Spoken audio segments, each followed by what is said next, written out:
What's going on, my dudes? It's your boy Chris Thrash alongside Blaine Smith. For it is almost June. That means it's thigh summertime. So in case y'all didn't notice, get the hoochie daddies out. Hide your moms, hide your sisters, because Funebrarum have a brand new album, Beckoning the Void of the Eternal Silence. Of Eternal Silence. Okay, oh, right. Funebrarum with their latest release, Beckoning the Void of Eternal Silence.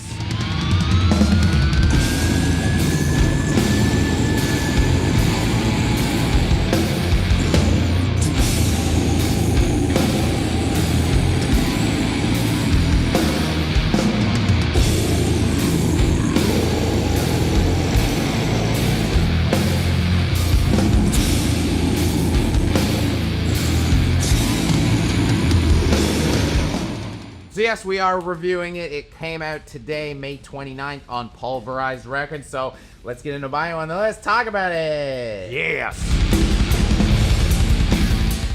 Funebrarum are the death metal of your favorite local only spot. Technically active since 1999. They've only released 2 other records before Beckoning, along with a handful of EPs, splits, and demos in there. As such, they are very much not a household name.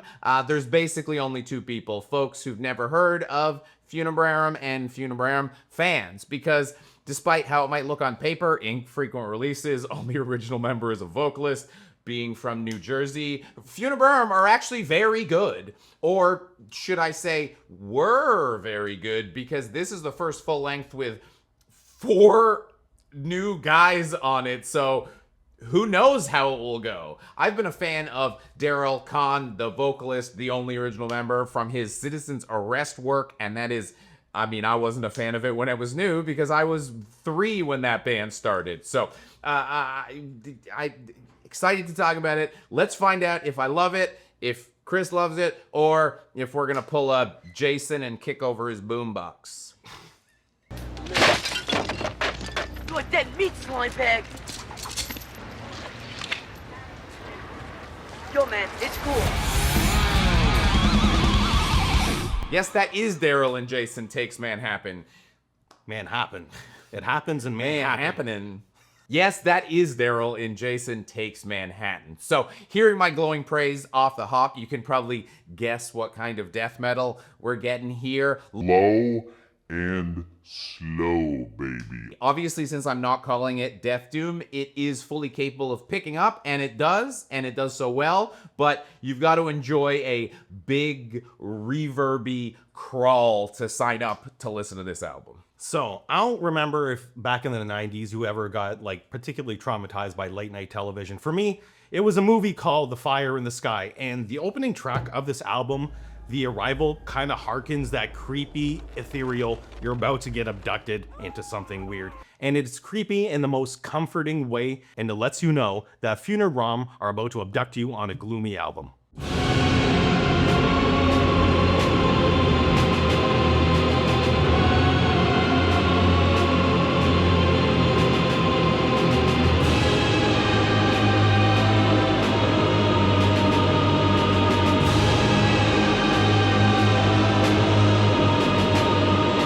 Beckoning the Void of Eternal Silence has some beautiful keys and chords that help elevate the overall sense of evil, with vocalist DARYL Khan, Yeah. like Star Trek, right? Yes. Excellent. Beckons through the deepest caverns of his chest cavity. While his highs lean a little bit more into a black metal screen, this dude's gutturals absolutely fuck. I would definitely love to see him perform live.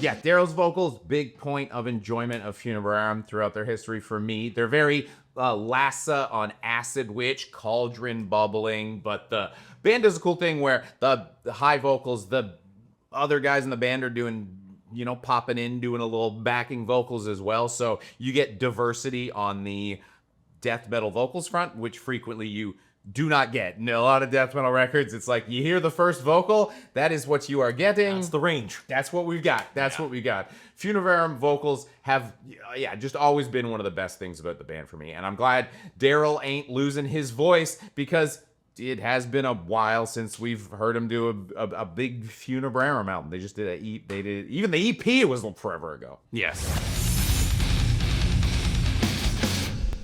Through the barren halls of grieving emptiness, there are some mighty fucking squig sweeps going on in the solo section from Nick Orlando. The flourish of speed is incredibly well paced and brings you back out of the dizzy haze of the doomy riffs. Yeah, so guitars, obviously, big story is how does our boy Quebecois hero Phil Tougas slot in, which is really well, actually. I like that Phil still does his thing, and not as totally neoclassical shred as we know he can do, because that would sound insane in this context, but he does still go off, and it's very fun. When he does it, it's almost like the song is sort of arguing with itself. You're getting this, like, very deep, you know, heavy, slow death metal being like pulled by this like, and it's just like a call and response. Almost. Yeah, like Red Rat and Goofy on Big Man Little Ute, you know. Yes. Of course, the dance hall hit, you know.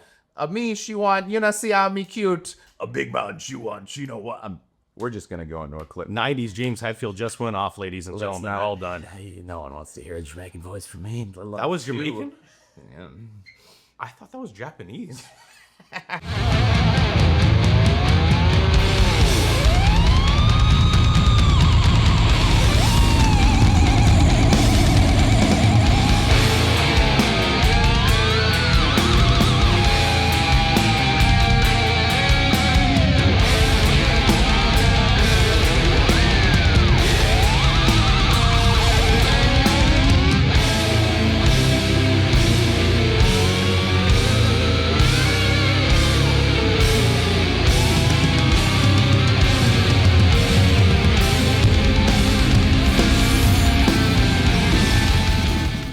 Take a gander at the cup.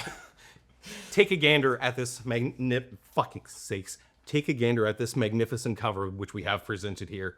Snow, Isolation. I admire tracks such as Ancestral Manor, as it keeps you grounded as a listener, and that grounded bleeds into Inhala Odor Moratorium, which I don't know is a type of anal fizzer or a deodorant, so because there's odor in there, and moratorium, like maybe you're taking a break from the stink. Which is probably one of my favorite tracks, as the opening riff gives you that peak nostril flaring stank face, as they say.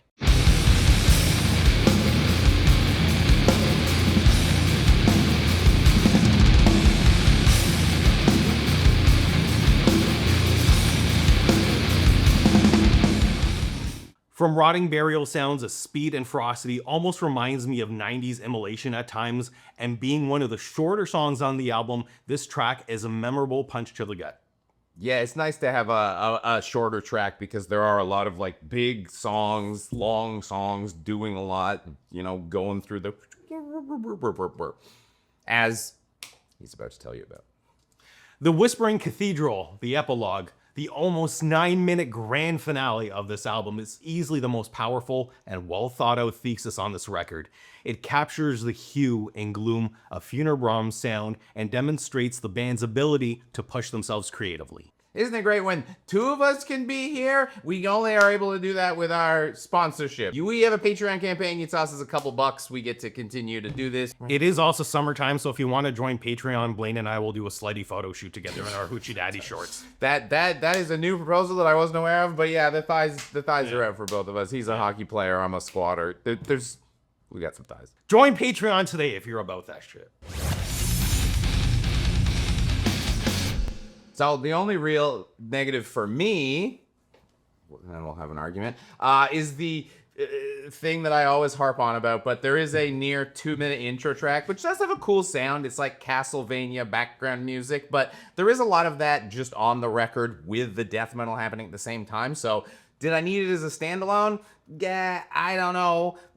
But then the thing that makes me go, get it out of here, is because Then the first actual track, Beckoning, The Void of Eternal Silence, has over a minute of growing intro before that song starts. So it's like not one intro, but two. And it's like, pick an intro, man. You get one intro. It's like 3.5 minutes from pressing play before you get to actually find out what things sound like. And that's nuts to me. Even though I love what things sound like, so I'm even more impatient to be like, what the fuck? End of the song.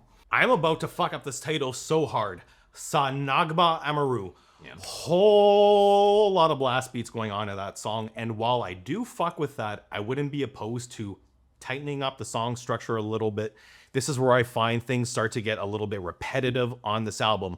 While there are flourishes of great riffs that bring you in and out of a weave of death metal, I wouldn't mind a bit more speed and variety in the rhythm section of this band.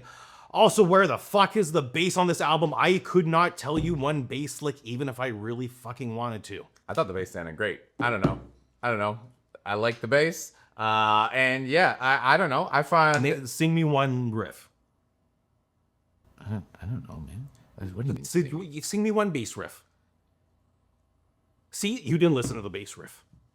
The bass is in the background. It should be forward. I don't know if I agree. It's bass. It's doing its job. It's there providing a nice backbone for all the songs. A nice backbone. The bass is the structural foundation. It's not a backbone. It's the integrity. You know that scene? You like anime. You know that scene in fucking Attack on Titan, and he's in that final form? That's the bass. The bass is a structure and all the shit coming out of the spikes and everything. That's what bass is in the band. Do you think your backbone doesn't provide your structural foundation? Okay, think of Aaron Yeager. Think of the sacrifice. Think about your backbone. What happens to your body? And map happens. Sing a bass riff. Can't sing a single bass riff. From anything else.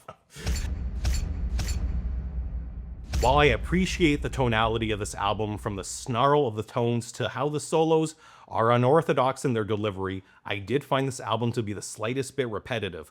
And while this isn't the normal bombastic kind of death metal I am personally into, I think fans of Funebrarum would love hitting the bong and zoning out to some cool fucking riffs and will be very much into this record. Well, I had to quit weed, but I am personally thrilled with this record. Funebrarum is back with another just amazing album to add to their illustrious, if tiny, catalog. And it's got a noticeable different flavor in the big parts, thanks to the addition of a guy I'm already a massive fan of. This is like when your favorite player gets traded to your favorite team, and you're like, we're not talking about Mitch Marner right now. We're not bringing this up. I don't know who Mitch Marner is. He's a bass riff for all I know. Jesus fucking Christ. He set the franchise record for most assists. I own 4 of his jerseys. We're not getting into this right now. Let's get to the franchise we're talking about. I don't want Johnny. Okay, let's scroll down here. I'm giving oh my God, you gave it 4.5? Yeah.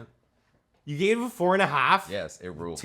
Typical Buffalo Bills fan. 3.9 out of 5 skulls. 4.5 out of 5 skulls. Insane. In the membrane. Insane. I told you, this is blind death metal. This is not me death metal. I'm sorry. But if you're a fan of this band, I promise you're going to have a lot of fun with this record. Go out, support the band, go see them on tour, buy the vinyl, buy the t-shirt, buy the long sleeve, buy the cassette, and if they're asking money for drugs, give them drug money. Yeah, I mean, are you a Chris guy or are you a Blaine guy? That'll tell you your mileage with the album. If you're a Chris guy, maybe give it a listen. If you're a Blaine guy, buy. I'm Jim Cramer. I'm slamming buttons and being like, this stock's going to the moon. But unlike Jim Cramer, I'm not wrong. Shout out.